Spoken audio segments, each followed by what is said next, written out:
Status tersangka Roy Suryo dalam kasus ijazah palsu Jokowi dinilai masih samar oleh mantan Menko Polhukam Mahfud MD. Mahfud menyebut bahwa Roy Suryo menjadi tersangka belum diketahui persis penyebabnya karena apa. Karena menuduh ijazah Jokowi palsu atau karena soal lain, misalnya menimbulkan keonaran, menimbulkan kegaduhan, membuat berita bohong, atau apa, kata Mahfud. Dalam penilaian Mahfud, jika Roy Suryo dibawa ke pengadilan, maka pengadilan harus membuktikan bahwa ijazah Jokowi benar-benar asli. Kemudian, Mahfud menegaskan, yang berhak menyimpulkan ijazah Jokowi benar-benar asli bukan polisi, melainkan hakim yang harus memutuskan. Menurutnya, polisi hanya boleh menghimpun alat bukti. Polisi itu hanya menghimpun alat bukti lalu dijadikan bukti di persidangan, tambahnya.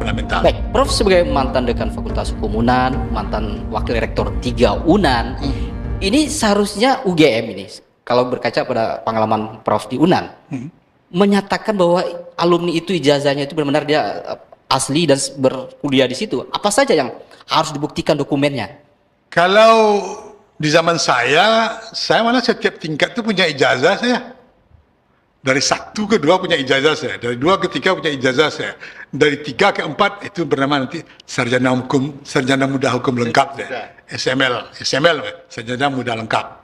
Dari 3 ke 4 sarjana S1. Nah, dari 4 ke 5 sebelum sudah itu bernama SHL. Semua terrecord itu. Mungkin setelah SKS, sistem kredit semester, itu mungkin tidak ada lagi. Yang ada adalah transkrip. Di zaman saya punya 5 ijazah sebagai seorang sarjana hukum dari Universitas Andalas tahun 78. Nah, jadi seharusnya itu ada di Indonesia hari ini. Terekam semua di Stambuk tadi? Ya. Seperti saya katakan tadi, saya bisa melihat Begini contohnya, saya masih ingat betul persis. Dari tingkat 4 ke tingkat 5 itu ada 12 mata kuliah. Saya lulus 11. Tinggal cie. Nah, kalau saya terbalik itu. Dari 12 mata kuliah, dia lulus 1. Dia duluan saya dari saya. Karena yang lain itu bisa selesai.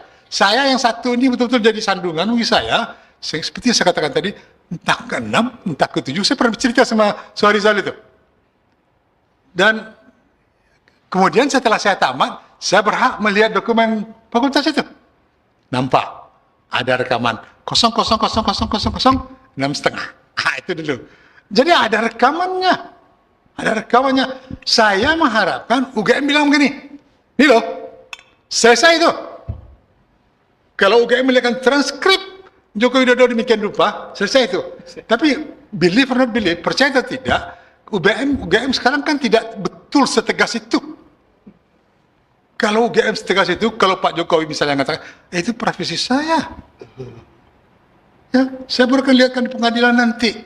Ya enggak, orang kan berikan contoh kepada Obama. Obama mengatakan dia bukan warga Amerika, dia lihatkan, ini loh, akta kelahiran saya. Saya adalah native born of United States of America. Ada akta kelahiran. Clear. Nah, saya tidak tahu nih, mungkin ada trik-trik politik tertentu. Baik, Prof. Ini selain Stambuk tadi, biasanya ijazah asli lulusan ada juga di fakultas masing-masing.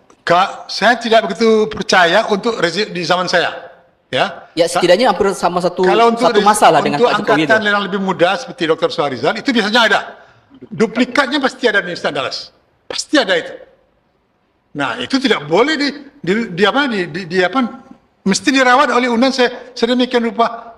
Kalau undang-undang kearsipan kita kan 20 tahun. Tapi saya tidak tahu ijazah itu berapa lama. Seharusnya itu jadi arsip dari universitas. Semoga lah kalau dengan ada sekarang demikian rupa, di scan demikian rupa, sehingga ada data digitalnya. Tapi dalam undang arsip 20 tahun itu. Nah, kalau hari ini atau di zaman saya jadi salah seorang pembantu rektor, itu biasanya dibuat duplikatnya dulu, rektor setuju baru dibikin aslinya. Duplikatnya itu tinggal di universitas, aslinya itulah yang diserahkan oleh dekan ke yang bersangkutan. Itu demikiannya. Kalau dokumen yang seperti Prof jelaskan itu ditunjukkan dan ditampilkan oleh UGM, artinya ini sudah tuntas persoalan clear sekali. Clear semuanya. Clear sekali. Sejak awal. Clear sekali. Dan itu yang tidak ditampilkan. Saya tidak tahu, tapi paling tidak saya tidak melihat itu.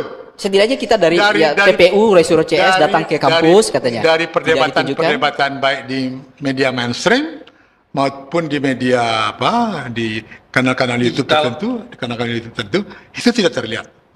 Itu yang jadi perdebatan sebenarnya. Jadi, Sehingga wajar publik ragu jadinya juga terhadap menurut ketegasan saya PPU ini. orang bertanya. Bertanya-tanya. Hak orang itu. Jabatan presiden itu kan bukan main-main. Kalau dia camat, ijazahnya palsu, sudah dipecat saya Pak Wali kan. Selesai itu. Ya, nah. Tapi ini tidak ada lagi di atas itu. Tidak ada lagi di atas itu.